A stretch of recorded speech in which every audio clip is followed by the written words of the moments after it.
Pengadilan Hubungan Industrial pernah memutus kasus pelecehan seksual di tempat kerja karena ruang-ruang kerja tertutup seperti di kantor ataupun di dalam pabrik seringkali dimanfaatkan oleh para pelaku pelecehan seksual.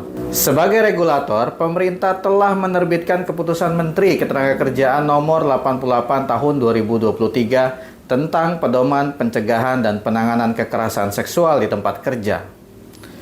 Sebelum kita mulai pembahasannya, yang belum mengikuti channel Hubungan Industrial di YouTube, Instagram, Snack Video, dan TikTok, buruan ikuti deh. Gratis kok. Dan satu lagi, bagikan video ini ke teman-teman Anda agar kita dapat berbagi hal-hal yang bermanfaat untuk orang lain. Simak video ini sampai selesai, biar nggak salah paham.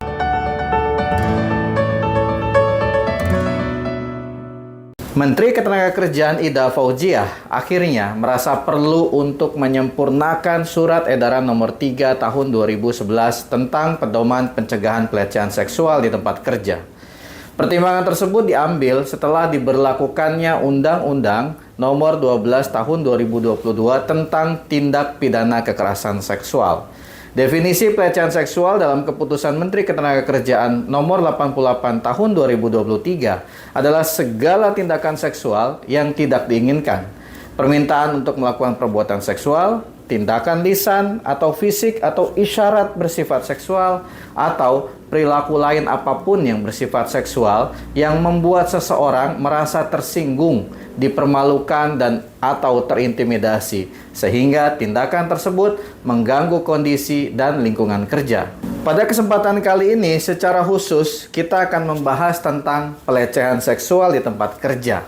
Dalam Undang-Undang Nomor 12 Tahun 2022, pelecehan seksual merupakan salah satu bentuk dari tindakan kekerasan seksual yang terdiri dari pelecehan seksual non-fisik dan fisik. Pelecehan seksual non-fisik berupa pelecehan yang menggunakan kata-kata bernada seksual dan pelecehan yang menggunakan gerakan tubuh bermakna seksual seperti isyarat dengan jari, menjilat bibir, melirik, atau menatap dengan penuh nafsu. Sedangkan pelecehan seksual fisik dalam bentuk mencium dan menempelkan tubuh penuh nafsu. Selain kedua jenis pelecehan seksual tersebut, pemerintah juga mengatur model pelecehan seksual berbasis teknologi, seperti merekam atau mengambil atau mengirimkan gambar yang bermuatan seksual, dan juga menguntit dengan menggunakan pelacakan elektronik terhadap seseorang untuk tujuan seksual. Dalam keputusan menteri tersebut, diatur langkah-langkah pencegahan kekerasan seksual. Di antaranya, pengusaha dengan pekerja atau serikat pekerja membentuk Satgas Pencegahan dan Penanganan Kekerasan Seksual yang menyusun dan melaksanakan program serta kegiatan yang mengacu pada kebijakan perusahaan terkait upaya pencegahan kekerasan seksual di tempat kerja. Upaya yang dilakukan yaitu pertama, mengatur kebijakan pencegahan dan penanganan kekerasan seksual dalam perjanjian kerja, peraturan perusahaan atau perjanjian kerja bersama. Kedua, melaksanakan edukasi kepada para pihak di tempat kerja. Ketiga, meningkatkan kesadaran diri. Keempat, menyediakan sarana dan prasarana kerja yang memadai. Kelima, membuat tulisan, gambar, pamflet, spanduk, banner, atau video di media sosial. Bagi yang merasa menjadi korban kekerasan seksual, dapat mengadukan peristiwa yang dialaminya ke Satgas yang dibentuk perusahaan atau Dinas Tenaga Kerja pada tingkat kabupaten, kota, atau provinsi, atau ke Menteri Ketenagakerjaan, atau juga boleh langsung ke pihak kepolisian. Sanksi bagi pelaku kekerasan seksual diantaranya peringatan tertulis, mutasi, demosi, skorsing, hingga pemutusan hubungan kerja. Namun begitu, pemeriksaan kepada setiap orang yang diduga sebagai pelaku kekerasan seksual haruslah mengedepankan prinsip praduga tidak bersalah. Peristiwa seperti yang saya sampaikan tadi pernah terjadi di salah satu perusahaan yang merupakan badan usaha milik negara di Balikpapan. Pekerja yang terakhir menjabat section head itu diduga telah melakukan pelecehan seksual dalam bentuk fisik dan non-fisik kepada 5 orang pekerja outsourcing yang merupakan bawahannya. Modus yang digunakan diantaranya merapihkan helaian rambut yang keluar dari jilbab korban yang telah bersuami.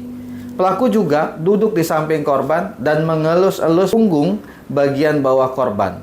serta pelaku mencubit pipi dan bibir korban. Atas kejadian itu, Pengadilan Hubungan Industrial Samarinda menyatakan perbuatan pelaku adalah pelanggaran terhadap perjanjian kerja bersama dan beralasan untuk diputuskan hubungan kerjanya. Begitu juga dengan putusan Mahkamah Agung nomor 11 tahun 2023 yang menolak permohonan kasasi pelaku dan membenarkan putusan Pengadilan Hubungan Industrial. Meskipun pemerintah sudah membuat regulasi tentang pencegahan dan penanganan kekerasan seksual di tempat kerja, serta pengadilan pernah mengadili pelaku kekerasan seksual di tempat kerja, namun dalam praktek kesehariannya tidaklah mudah.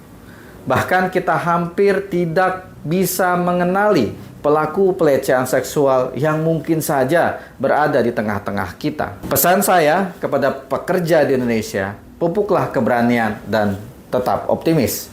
Jangan lupa beri like dan share video ini ke teman-teman Anda. Akhir kata, semoga kita diberikan kesehatan dan panjang umur agar dapat berjumpa lagi pada video berikutnya. Semoga bermanfaat.